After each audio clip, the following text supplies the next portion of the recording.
Por la fe habitó como extranjero en la tierra prometida, como en tierra ajena, morando en tiendas con Isaac y Jacob, coherederos de la misma promesa. Porque esperaba la ciudad que tiene fundamentos, cuyo arquitecto y constructor es Dios.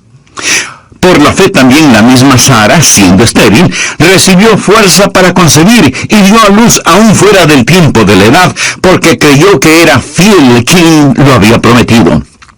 Por lo cual también de uno, y ese ya casi muerto, salieron como las estrellas del cielo en multitud, y como la arena innumerable que está en la orilla del mar. Conforme a la fe murieron todos estos sin haber recibido lo prometido, sino mirándolo de lejos y creyéndolo, y saludándolo, y confesando que eran extranjeros y peregrinos sobre la tierra. Hasta aquí la porción de las Escrituras.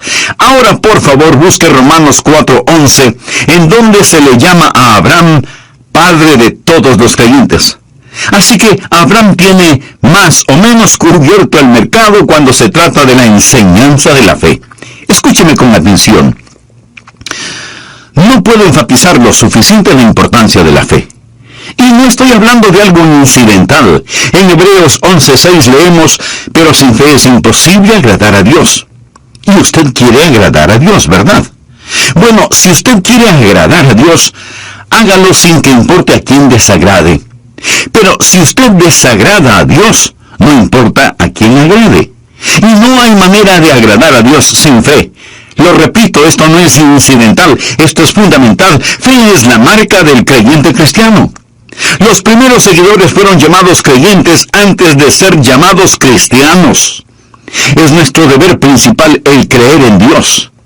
En Juan 6:29 leemos, respondió Jesús y les dijo, esta es la obra de Dios, que creáis en el que Él ha enviado. ¿Desea usted servir a Dios? Su deber principal es creer en Dios. El pecado supremo no es la incredulidad. El pecado más grande no es el asesinato, ni la violación, ni el robo, ni la corrupción, ni la tiranía. El pecado más grande, mi amigo, es la incredulidad. Cuando el Espíritu Santo de Dios viene al mundo, viene a convencer a los hombres del pecado, porque ellos no creen. La razón por la que los hombres están perdidos, condenados y rumbo al infierno, no es por algún pecado que hayan cometido, es porque no han creído. La Biblia dice en Juan 3:18, el que no cree no es condenado. Pero el que no cree ya ha sido condenado porque no ha creído en el nombre del unigénito Hijo de Dios. La incredulidad es la fuente de todos los demás pecados. Adán y Eva pecaron en el jardín del Edén porque no creyeron a Dios. La vida cristiana debe ser vivida por fe. Hebreos 10:38 lo dice claramente, mas el justo vivirá por fe. Amigos, se lo repito, sin fe es imposible agradar a Dios. Usted nunca tendrá éxito en su vida cristiana si es que no cree en Dios.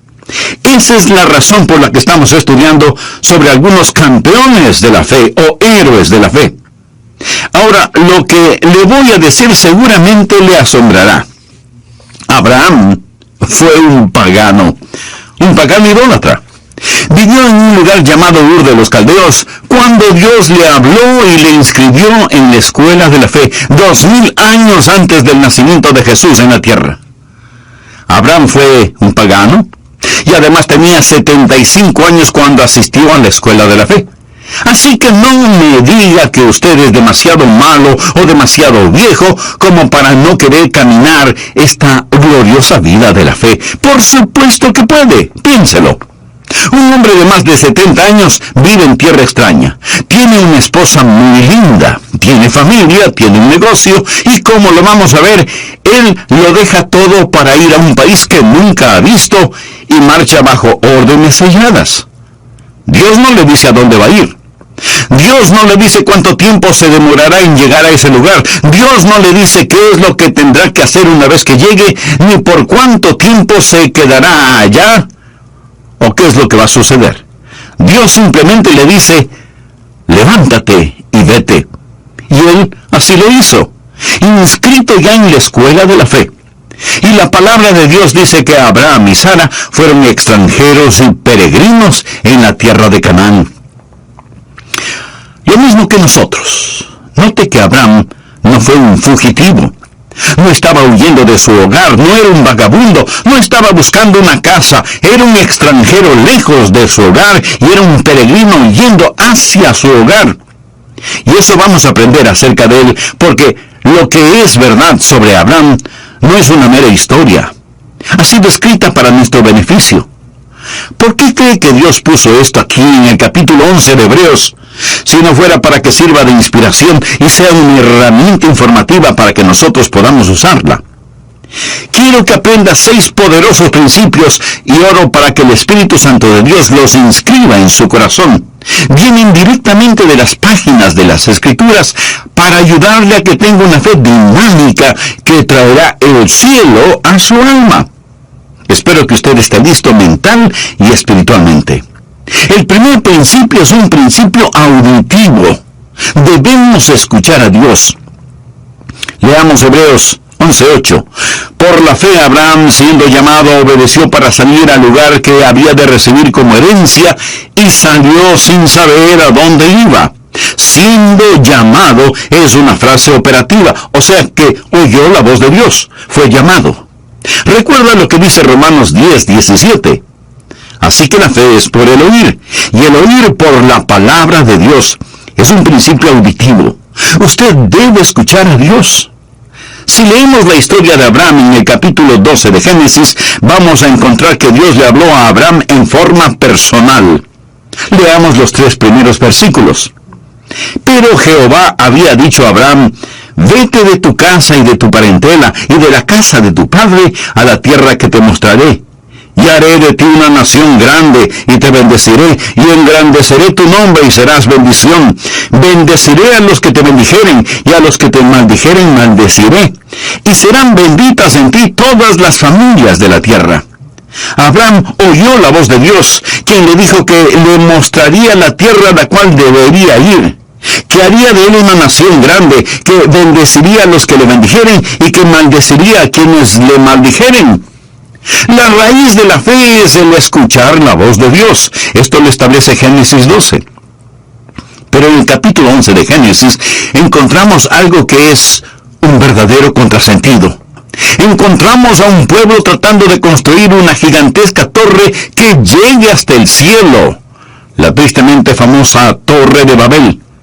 Quiero que note la diferencia entre Génesis 11 del 1 al 4 y Génesis 12 del 1 al 3. Leamos Génesis 11, los primeros 4 versículos. Tenía entonces toda la tierra una sola lengua, y unas mismas palabras.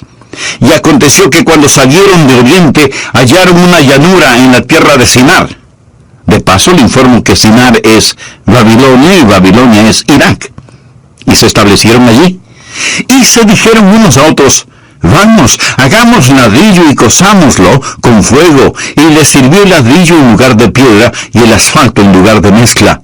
Y dijeron: vamos, edifiquémonos una ciudad y una torre cuya cúspide llegue al cielo, y hagámonos un nombre, por si fuéremos esparcidos sobre la faz de la tierra. Ahora comparemos eso con Génesis 12. En los 3 primeros versículos, Dios dice varias veces lo que Él hará, y le dice a Abraham: te llevaré a un lugar especial, te bendeciré, haré de ti una nación grande. En Génesis 11, el hombre dice: hagamos esto y hagamos aquello. Mi amigo, la mayoría de las personas en nuestra ciudad y en todas las ciudades del mundo están en el negocio de hagamos esto y hagamos aquello. Estamos tratando de edificar rascacielos hasta el infierno. Estamos tratando de construir utopías. La fe escucha la voz de Dios cuando dice: haré. Esta gente en la tierra de Sinar no solo querían construir una torre que llegara al cielo, sino que también querían tener un nombre imperecedero. Y pregunto, ¿alguien sabe alguno de esos nombres? La respuesta es no. Sabemos del nombre de Abraham porque Dios le dijo: engrandeceré tu nombre. Pero surge una gran pregunta: ¿cómo podemos escuchar la voz de Dios? Eso es lo que la mayoría de nosotros preguntamos. Algunos vienen a mí diciendo, pastor, quisiera escuchar la voz de Dios. ¿Qué debo hacer? ¿Cómo puedo yo, un simple mortal, decir cuál es la voluntad de Dios y por lo tanto creer en Dios? En nuestras oraciones muchas veces decimos, Señor, si es tu voluntad. ¿Alguna vez usted ha orado de esa manera? Señor, si es tu voluntad, haz esto. Si es tu voluntad, haz aquello. Señor, si es tu voluntad, sana. Muéstranos qué hacer. Protégenos. Ahora, si usted no conoce la voluntad de Dios, esa es una buena manera de orar, pero no es la mejor manera de orar. La mejor forma de orar es diciendo, Señor, esta es tu voluntad y te agradezco por ella y voy a permanecer en ella. Por favor, anote al margen 1 de Juan 5:14. Y esta es la confianza que tenemos en Él, que si pedimos alguna cosa conforme a su voluntad, Él nos oye. ¿Tiene usted la confianza como para decir, Señor, esta es tu voluntad, confío en ella? Ahí es cuando se hace presente una gran fe. Una gran fe no es el producto de tratar de adivinar la voluntad de Dios. Pastor, ¿cómo podemos escuchar la voz de Dios? Bueno, primero vamos a tener que admitir que Abraham escuchó la voz de Dios de una manera en que ninguno de nosotros la ha escuchado. Al menos, así lo creo. Dios se apareció a Abraham y le habló. Se le apareció como el ángel de Jehová. Note lo que dice Génesis 12:7. Y apareció Jehová a Abraham, así se llamaba entonces, y le dijo, a tu descendencia daré esta tierra. Y edificó allí un altar a Jehová, quien le había aparecido. Dios nunca se me ha aparecido de esa manera, ni siquiera a Moisés. Dios le habló a Moisés desde una zarza ardiendo. Yo nunca he visto una zarza ardiendo en forma sobrenatural. Dios le habló a Moisés sobrenaturalmente. Leo en la Biblia que Dios le habló a Saulo, quien más tarde sería el apóstol Pablo. Le habló en el camino a Damasco. Se le apareció en una visión en medio del resplandor del sol del mediodía, y Saulo oyó una voz desde el cielo. Yo nunca he escuchado algo así. Nunca he visto algo así. Simón Pedro estaba en el techo de una casa, y un ángel vino a él y tuvo una visión. Todas estas personas escucharon la voz de Dios en forma sobrenatural. ¿Es eso lo que estamos esperando hoy? Esa no es la norma para nosotros. ¿Significa entonces que no podemos escuchar la voz de Dios? No estoy diciendo eso. ¿Significa que somos menos? No. Significa que somos más. ¿Tenemos menos ventajas? No. Hoy tenemos mayores ventajas. Escucha atentamente. Para conocer la voluntad de Dios, tenemos mayores ventajas. Busque Hebreos 1, versículos 1 y 2. Dios, habiendo hablado muchas veces y de muchas maneras en otro tiempo a los padres por los profetas, en estos postreros días nos ha hablado por el Hijo, a quien constituyó heredero de todo y por quien asimismo hizo el universo. Bueno, ¿cómo Dios nos habla por su Hijo? La Biblia nos enseña que tenemos tres cosas: la palabra escrita de Dios, la mente de Cristo y la guía del Espíritu Santo. Ahora, eso no nos hace menos que las personas del Antiguo Testamento. Más bien es una gran ventaja. Esos personajes del Antiguo Testamento, antes de tener las Escrituras, antes de saber lo que ahora nosotros sabemos por el Espíritu Santo que mora en nosotros, tenían que esperar que Dios se manifestara mediante una revelación abierta, una visión, una teofanía. Nosotros no tenemos que hacerlo. Mi amigo, cualquier instante podemos abrir la Biblia y escuchar la inspirada, infalible palabra de Dios. Así que no pierda la oportunidad. Cuando nací de nuevo, fui regenerado y recibí lo que la Biblia llama la mente de Cristo. Veamos lo que dice 1 de Corintios, capítulo 2, desde el versículo 14. Pero el hombre natural, esto es, el no salvado, no percibe las cosas que son del Espíritu de Dios, porque para él son locura, y no las puede entender, porque se han de discernir espiritualmente. En cambio, el espiritual juzga todas las cosas. O sea que evalúa las cosas para tomar una decisión apropiada. Pero él no es juzgado de nadie, porque ¿quién ha conocido la mente del Señor? ¿Quién la instruirá? Ahora ponga atención en la siguiente frase. Mas nosotros tenemos la mente de Cristo. Y no lo tome esto a la ligera. Nosotros tenemos escrita la inspirada, infalible palabra de Dios, y esa palabra nos dice que tenemos la mente de Cristo. ¿Cómo puedo conocer la voluntad de Dios?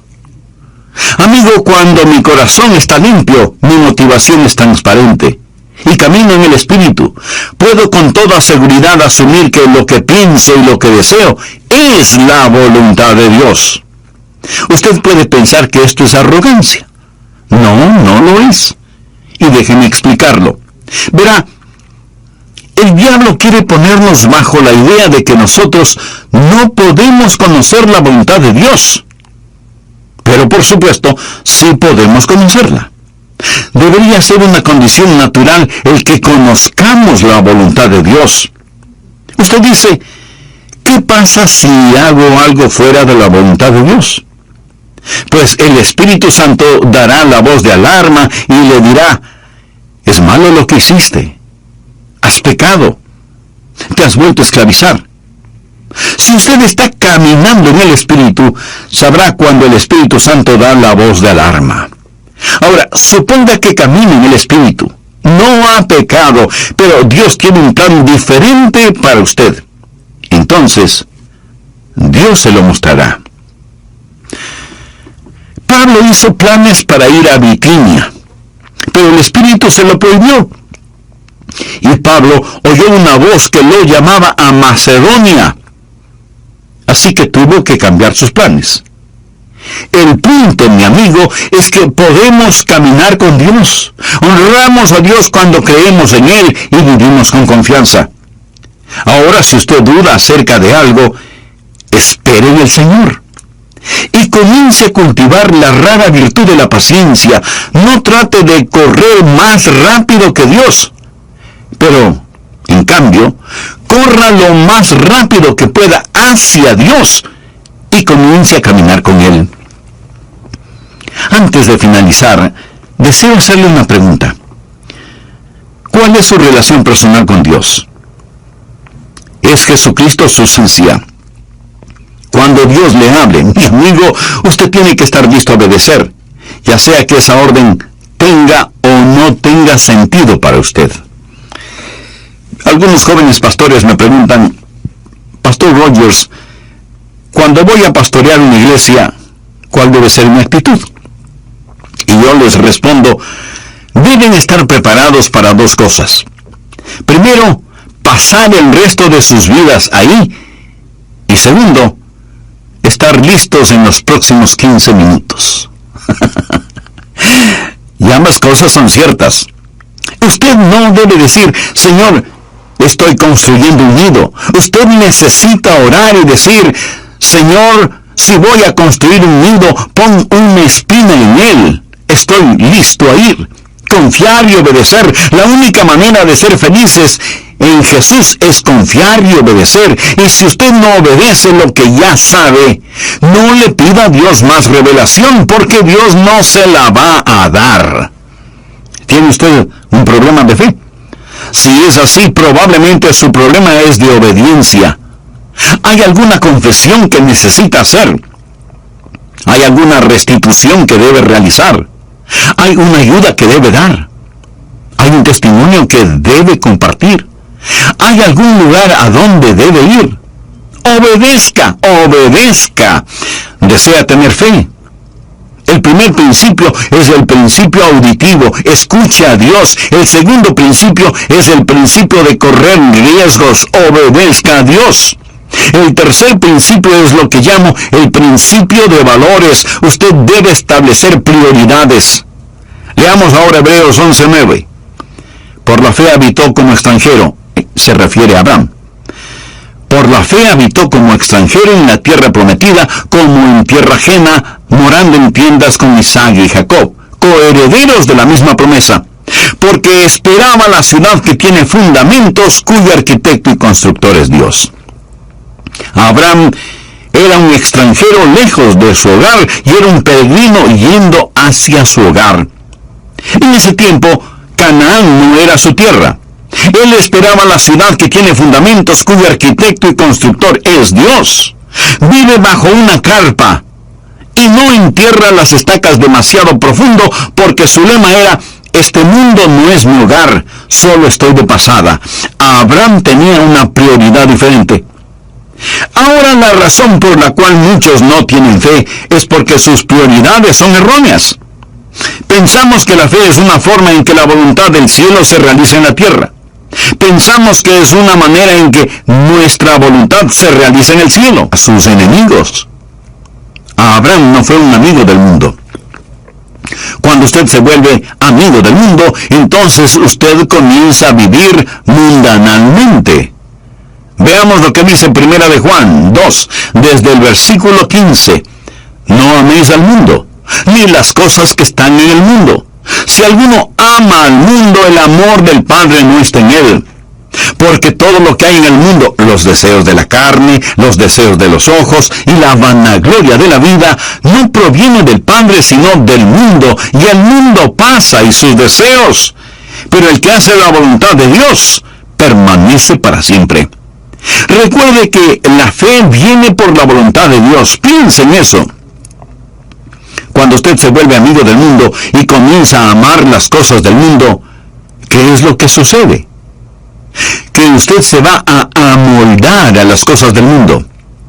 Leamos Romanos 12:2. No os conforméis. Quiere decir que no debemos dejarnos manipular ni amoldar. No os conforméis a este siglo, sino transformaos por medio de la renovación de vuestro entendimiento, para que comprobéis cuál sea la buena voluntad de Dios, agradable y perfecta. Recuerda lo que dije, que usted necesita la mente de Cristo para conocer la voluntad de Dios.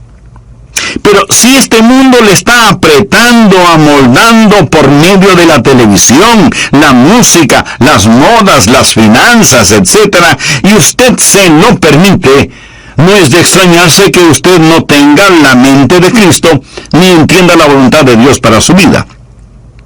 Y todo comienza con una amistad con el mundo, que se transforma en amor por las cosas del mundo, luego en identificación con las cosas del mundo, para terminar siendo condenado con el mundo.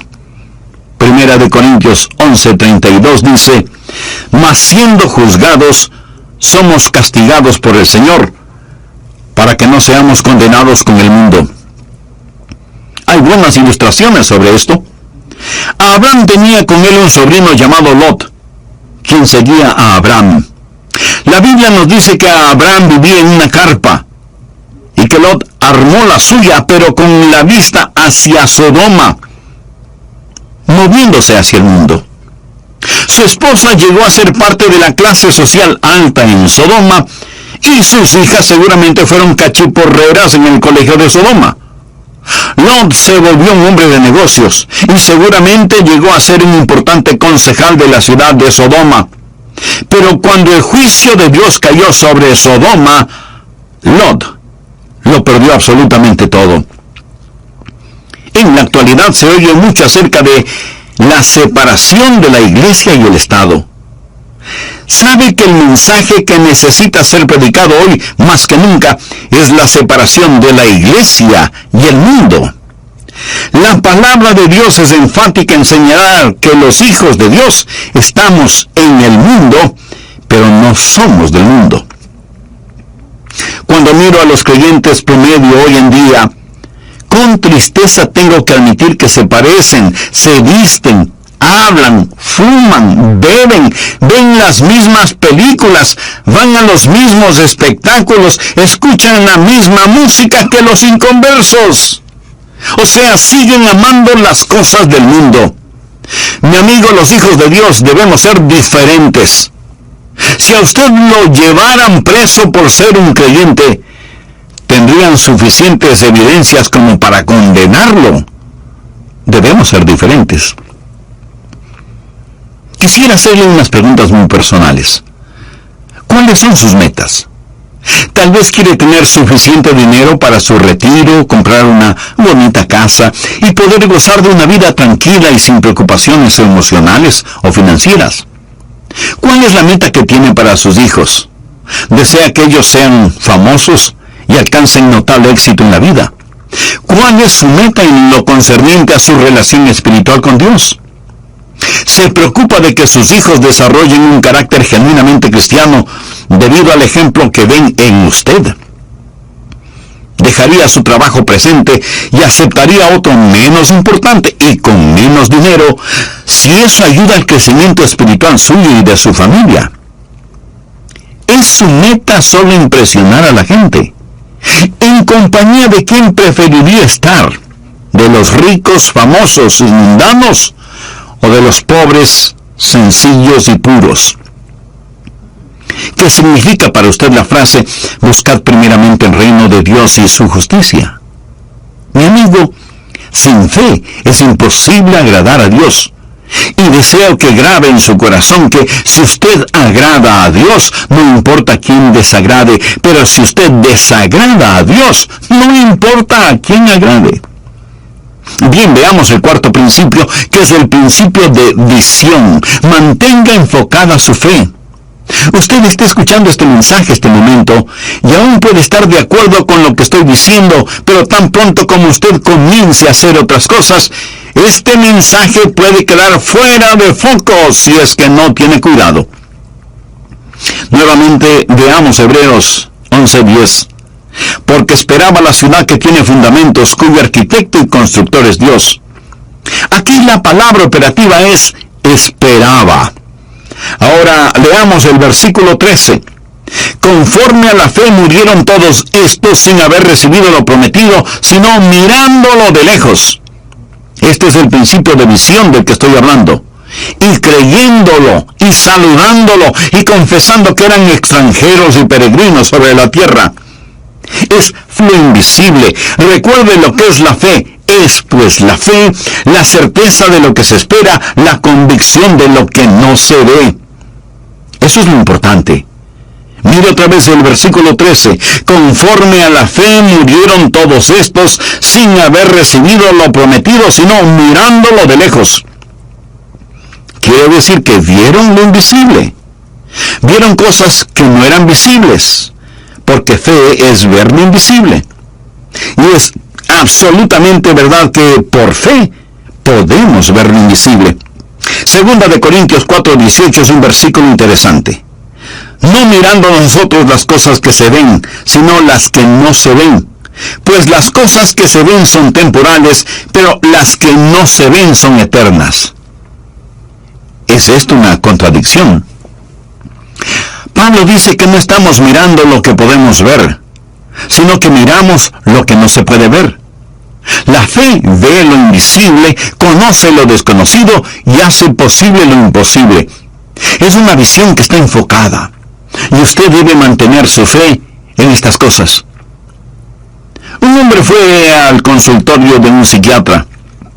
La enfermera fue donde el doctor y le dijo: doctor, aquí está un hombre que dice que necesita verle, pero creo que está loco, porque piensa que es invisible. Y el doctor le dice a la enfermera: entonces, dígale que no le puedo ver. Mi amigo, hay un mundo invisible. Hay un mundo que es mucho más real que este mundo.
Pablo y todos estos héroes de la fe fueron personas que pudieron ver lo invisible.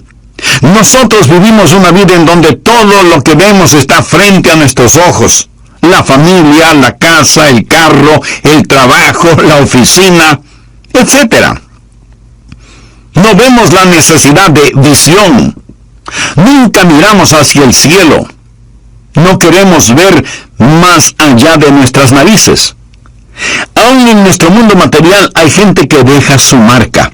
Exploradores, novelistas, inventores, científicos, deportistas. Todos estos tienen la habilidad de ver lo invisible. El hecho de que esté hoy predicando este mensaje es porque Dios puso un sueño en mi corazón y ahora ese sueño es realidad. Cuando Disney World fue inaugurado en Orlando, en la Florida, el programa comenzó con un extraordinario desfile. Miles de invitados especiales estaban en las tribunas. Walt Disney ya había fallecido, pero la viuda de Walt Disney estaba entre los ejecutivos de la empresa. El programa fue una fantasía propia de Disney. Una señora que estaba sentada junto a la señora Disney comentó: «Es una pena que su esposo no esté aquí para ver todo esto». Y la señora Disney le contestó: «Oh, pero él lo vio. Por eso todo esto está aquí».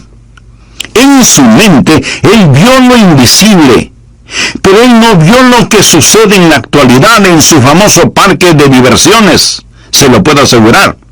Si él supiera lo que está pasando, probablemente estaría dando vueltas en su tumba. Amigo, todo comienza con una visión. El quinto principio es el principio de vigilancia. Usted debe proteger su corazón. El diablo hará guerra contra su fe. Hebreos 11:11 dice: «Por la fe también la misma Sara, siendo estéril, recibió fuerzas para concebir, y dio a luz aún fuera del tiempo de la edad, porque creyó que era fiel quien lo había prometido». Dios le había dado a Abraham una promesa, pero usted sabe que él y Sara dejaron de mirar a Dios e hicieron cosas muy negativas. Abraham fue hacia Egipto cuando Dios le había puesto en Canaán. Pero Dios puso a prueba su fe y Abraham al principio fracasó en la prueba. Amigo, Dios probará su fe. Una fe que no puede ser probada, no puede ser una fe confiable. La Biblia habla de las pruebas de nuestra fe. Cuando usted vive una vida de fe, no todo es color de rosa. Su fe va a ser probada. Abraham debió quedarse en la tierra de Canaán a pesar de que había hambruna. Si él sabía que Dios lo puso allí, debió haber dicho: «Aunque pase hambre, me voy a quedar. Si Dios me puso aquí, Él me cuidará». Esté vigilante. Su fe va a ser atacada. No siempre va a ser fácil vivir una vida de fe. No crea que todos los salvados están dentro de las iglesias y que todos los perdidos están fuera de las iglesias. No es cierto. En el hogar, no crea que no va a tener ningún problema en su vida matrimonial solo porque tiene fe. En la vida, no piense que no va a tener quebrantos y a derramar lágrimas. Amigo, usted va a enfrentar problemas a pesar de vivir una vida de fe, pero Abraham retornó a la vida de fe. Vamos ahora al sexto y último principio, el principio de la victoria. Goce de las bendiciones. Hebreos 11:12 dice: «Por lo cual también de uno, y ese ya casi muerto, salieron como las estrellas del cielo en multitud, y como la arena innumerable que está a la orilla del mar». Sara dio a luz un hijo. El nombre de Abraham es conocido. Su descendencia es multitudinaria. Abraham ha sido una bendición para el mundo. Ha sido una bendición para mí. Dios le dio a Abraham la tierra, engrandeció su nombre. Y ahora piensa en todas las cosas que Dios hizo por medio de Abraham. De Abraham salió la nación judía, los profetas, las escrituras. Y en la carne de la semilla de Abraham vino nuestro Señor.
por Jesucristo, y todo eso vino por fe.